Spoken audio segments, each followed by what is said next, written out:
through the vertex O of the parabola y square equals to 4x, two chords OP and OQ are drawn, and the circle on OP and OQ as diameter intersect in R. If theta 1, theta 2, and phi are the angles made with the axis by the tangents at P and Q on the parabola and by OR, then the value of cot theta 1 plus cot theta 2 is equal to. तो पहले तो इसका diagram जो है अपने इसको visualise करने की कोशिश करते हैं कि डायग्राम क्या है इसका। कुछ इस तरीके का डायग्राम बनेगा, थोड़ा हल्का सा कॉम्प्लिकेटेड डायग्राम है।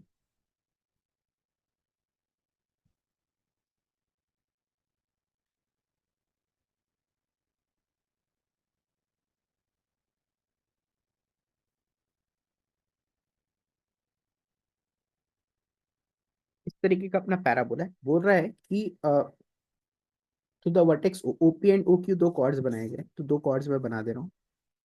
ये ओपी कॉर्ड बना दे रहा हूँ, ये ओक्यू कॉर्ड बना दे रहा हूँ। ठीक है,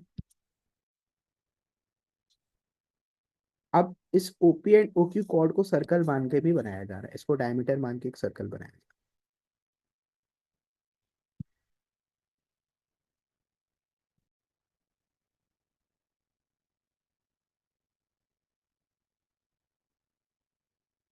इस तरीके से, और ये जो पॉइंट ऑफ इंटरसेक्शन है इसको आर बोला जा रहा है। तो ये आर हो गया, इसको मैं पी बोल दे रहा हूँ, इसको मैं क्यू बोल दे रहा हूँ। अब बोल रहा है पी एंड क्यू पे जो टैंजेंट्स बनाया गया है वो पॉजिटिव, मतलब एक्सिस के साथ, ये पी पे एक टैंजेंट बनाया गया है एंड क्यू पे एक टैंजेंट बनाया गया है। ये थीटा 1 एंड थीटा 2 एंगल्स बना रहा है। तो बोल रहा है अब आर अगर फाई एंगल बना रहा है तो बेसिकली आपको cot theta 1 plus cot theta 2 का वैल्यू निकाल। तो अगर आप इसको रिजल्ट्स को यूज करके करेंगे तो ये क्वेश्चन बहुत जल्दी हो जाएगा, ऐसा कुछ टफ भी बहुत नहीं है। Y square equals to 4ax, ठीक है, ये पैराबोला आपका। अच्छा, अगर टैंजेंट एट पी का मैं बात करूं, टैंजेंट एट पी, तो वो क्या होता है, t y is equals to x plus a t square. तो उसका स्लोप क्या होता है, स्लोप होता है 1/t। इसका मैं पैरामीटर t1 ले ले रहा हूँ, ठीक है, t1 y equals to x plus a t one square, तो 1/t2 हो गया। उसी तरीके से टैंजेंट एट क्यू का पैरामीटर, इसका मैं इसको मैं एम पी बोल दे रहा हूँ, इसको मैं एम क्यू बोल दे रहा हूँ। ये किसके बराबर हो रहा है, 1/t2। 1/t1 किसके बराबर दिया हुआ है, ये एंगल कितना बना रहा है, ये आपके क्वेश्चन में दे रखा है कि वो थीटा 1 बना रहा है, तो ये तो मेरा tan थीटा 1 हो गया।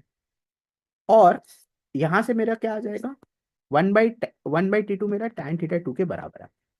तो बिल्कुल यहां से मेरे को दो सॉलिड चीज मिल गया, cot theta 1 and cot theta 2 का वैल्यू मिल गया एक्चुअली।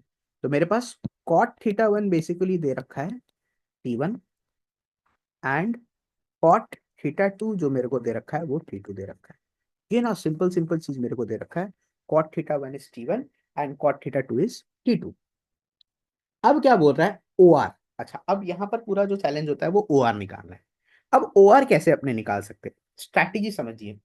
ओपी को डायमीटर मानकर पी पॉइंट को मैं ले लेता हूँ AT1 स्क्वायर कॉमा 2AT1।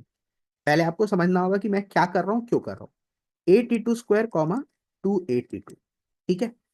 अगर मैं ओपी को diameter circle with OP diameter, इसके लिए क्या अपने यूज करेंगे, सीधा सीधा डायमेट्रिक फॉर्म यूज करेंगे।